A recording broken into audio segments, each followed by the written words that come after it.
విశాఖ గాచువాక మింది గ్రామంలో స్వర్గీయ మాజీ మంత్రి గుడివాడ గురునాథ్ రావుకు నివాళులర్పించిన గుడివాడ అమర్నాథ్. ఈ కార్యక్రమంలో గాజువాక మాజీ ఎమ్మెల్యేలు తిప్పల గురుమూర్తిరెడ్డి, చింతలపూడి వెంకటరామయ్య మరియు వైఎస్ఆర్సీపీ నాయకులు, అభిమానులు పాల్గొన్నారు.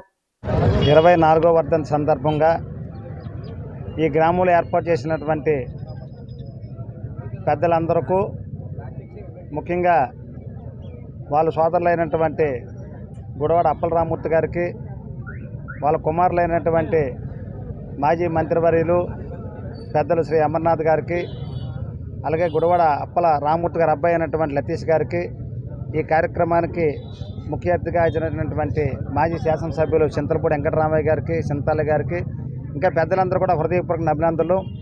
ముఖ్యంగా గురునాథరావు గారు అంటే జిల్లాలోనే కాదు, రాష్ట్రంలోనే ఒక మంచి వ్యక్తిగా గుర్తింపు పొందినటువంటి వ్యక్తిలో ప్రధాన వ్యక్తి గురునాథరావు గారిని చెప్పాలి. ఈ రాష్ట్రంలోనే కీలకమైనటువంటి బాధ్యతలు నిర్వహించి అనేకమైనటువంటి పదవులకు వన్నె తెచ్చినటువంటి వ్యక్తి. వాళ్ళ ఎక్కడికి వెళ్ళినప్పుడు కూడా విశాఖపట్నం జిల్లా అనేటప్పటికే మరి గురునాథరావు గారు జ్ఞాపకం వచ్చినటువంటి పరిస్థితులు ఉన్నాయి. ఈ రాష్ట్రంలోనే అనేకమైనటువంటి మంత్రి పదవులు చేసి ఇవాళ మంచి పేరు తెచ్చుకున్న వ్యక్తుల్లో ప్రధాన వ్యక్తి గురునాథరావు గారు అని చెప్పి కూడా ఈ సందర్భంగా మనం చేయాలి. ఇవాళ విశాఖపట్నానికి కానీ ఎంత పేరు వచ్చిందన్నా ఈ పక్కన ఉన్నటువంటి బీహెచ్పీ కానీ, షిప్ యార్డ్ కానీ, డాక్ యార్డ్ కానీ అనేకమైనటువంటి పరిశ్రమలకు ఆ రోజు మరి గురునాథరావు గారు కృషి చేసినటువంటి వ్యక్తి. వాళ్ళు గురునాథరావు గారు విశాఖపట్నం జిల్లాకి ఎంతో అభివృద్ధి చేసినటువంటి వ్యక్తి. వాళ్ళ ఉత్తరాంధ్ర జిల్లాలను కాకుండా రాష్ట్రంలోనే గురునాథరావు గారికి మంచి పేరున్నటువంటి వ్యక్తి. వాళ్ళ మరి వాళ్ళ తనయుడైనటువంటి ఇవాళ అమర్నాథ్ గారు కూడా మరి ఈరోజు ఈ రాష్ట్రంలోనే అదృష్టవశాత్తు ఏంటంటే గురునాథరావు గారు, రాజశేఖర రెడ్డి గారు కలిసి పనిచేసినటువంటి వ్యక్తులు. ఈరోజు అదే ఉన్నటువంటి రాజశేఖర రెడ్డి గారి కుమారుడు, అదేవిధంగా గురునాథరావు గారి కుమారుడు కూడా మరి అమర్నాథ్ గారు కూడా ఇద్దరూ కలిసి పనిచేసినటువంటి రాష్ట్రంలో కీలకమైనటువంటి బాధ్యతలు సేకరించడంలో కానీ, అటు జగన్మోహన్ రెడ్డి గారి నాయకత్వంలో ఇవాళ అమర్నాథ్ గారు కూడా మంత్రిగా చేసి అనేకమైనటువంటి కీలకమైనటువంటి పనులు చేయడంలో కీలకమైనటువంటి పాత్ర పోషించారు అమర్నాథ్ గారు. మరి వాళ్ళు తాతగారు కూడా స్వర్గీయ గుడివాడ అప్పన్న గారు కూడా ఒక మరి శాసనసభ్యులుగా చేసి మరి ఈ అనేకమైన అభివృద్ధి కార్యక్రమాలు చేసినటువంటి వ్యక్తులు. వాళ్ళ గుడివాడ అనేటప్పటికి ఒక ప్రత్యేకమైనటువంటి స్థానం ఉన్నటువంటి వ్యక్తులు. వాళ్ళ గురునాథరావు గారు అంటే అప్పన్న గారి ఫ్యామిలీ. సో ఈరోజు మరి కార్యక్రమాన్ని కూడా ఇంత ఘనంగా నిర్వహించడంలో కూడా కీలకమైనటువంటి పాత్ర పోషించిన వ్యక్తులందరూ కూడా గురునాథరావు గారికి అభిమానులు అందరూ కూడా ప్రతి ఒక్కరు కూడా పేరు పేరున హృదయపూర్వక అభినందన తెలియపరచుకుంటూ థ్యాంక్ యూ వెరీ మచ్.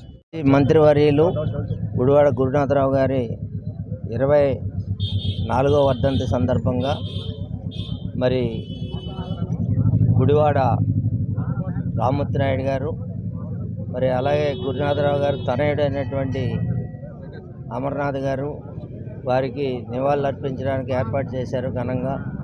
ఆ కార్యక్రమంలో ఈనాటి కార్యక్రమానికి ముఖ్య అతిథులు మా సోదరులు మాజీ శాసనసభ్యులు గురుమూర్తిరెడ్డి గారు, మరి చింతల్లి గారు, ఇంకా గురునాథరావు గారి యొక్క అభిమానులందరూ కూడా చాలా పెద్ద ఎత్తున రావడం జరిగింది.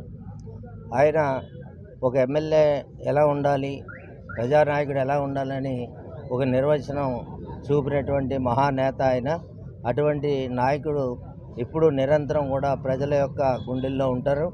వారి యొక్క స్మృతుల్ని గుర్తు చేసుకుంటూ మరి వేళ గురునాథరావు గారి యొక్క ఆశయాల్ని నెరవేరుస్తూ ఆయన తనయుడు మరి ఇంకా రాజశేఖర రెడ్డి గారి యొక్క ఆశయాల్ని ముందుకు తీసుకెళ్తూ వాళ్ళ కుమారుడు జగన్మోహన్ రెడ్డి గారు ఏ రకంగా అయితే ముందుకెళ్తున్నారో అదే రకంగా ఈయన కూడా వాళ్ళ తండ్రి గారి యొక్క ఆశయాలు నెరవేర్చడానికి ఆయన 2 అడుగులు వేసి ఈయన 5 అడుగులు ముందుకేసి మరి వాళ్ళ ఆశయాన్ని ముందుకు తీసుకెళ్ళడానికి నిరంతరం కృషి చేస్తున్నటువంటి మాజీ మంత్రివర్యులు అమర్నాథ్ గారికి కూడా నేను ప్రత్యేకమైన అభినందనలు తెలియజేస్తున్నాను.